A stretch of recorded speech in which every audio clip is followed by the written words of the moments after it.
આણંદની વાત કરવામાં આવે તો શહેરમાં તુલસી ગરનાળા પાસે આવેલી રગડી દાદાના મંદિરમાં ગત રાત્રિના સુમેર અજાણ્યા અસામાજિક તત્વોએ તોડફોડ કરતા સ્થાનિક લોકોમાં રોષ અને દુઃખની લાગણી જોવા મળી રહી છે। આપણે જણાવી દઈએ કે ઘટનાની જાણ થતાં જ પોલીસ પણ તપાસમાં જોડાઈ છે। આણંદના તુલસી ગરનાળા વિસ્તાર પાસે આવેલા રગડી દાદાના મંદિરમાં ગત રાત્રિના સમયે અજાણ્યા શખ્સોએ તોડફોડ કરી હોવાનું બનાવ સામે આવ્યો છે। અસામાજિક તત્વોએ મંદિર પરિસરમાં લગાવવામાં આવેલા ગ્રેનાઇટ સ્ટોન તેમજ ભગવાનના ફોટાની ફ્રેમને નુકસાન પહોંચાડ્યું છે। મંદિરમાં થયેલી તોડફોડને કારણે સ્થાનિક લોકોની ધાર્મિક લાગણી દુભાઈ છે।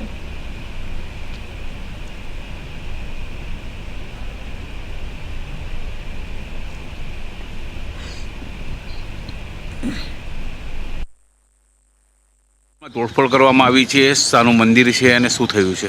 આ તુલસી ગરનાળાની બહાર રગડીવાળા બુદ્ધદાદાનું મંદિર છે, બાજુમાં એક મહાકાલ મંદિર છે, એક ભાદેજીનું મંદિર છે। ગઈકાલે રાત્રે કોઈ અસામાજિક તત્વોએ ભાદેજી મંદિરનું બધું ફોટા અને એનું બેઠક બધું તોડીને એ કર્યું છે। આની પહેલાં મહાકાલ મંદિરનો ગંઢ બી ચોરી ગયા છે। એની પહેલાં રગડીવાળા મહારાજની દાનપેટી પણ રાત્રે તોડીને લઈ ગયા છે। આવું અનેક વારંવાર થતું આવ્યું છે। તો પોલીસશ્રીને એક વિનંતી કે રાતના પેટ્રોલિંગ કરી તો અમને અનુકૂળતા રહે। વડોદરાની વાત કરવામાં આવે તો સાવલી તાલુકા ભાજપ યુવા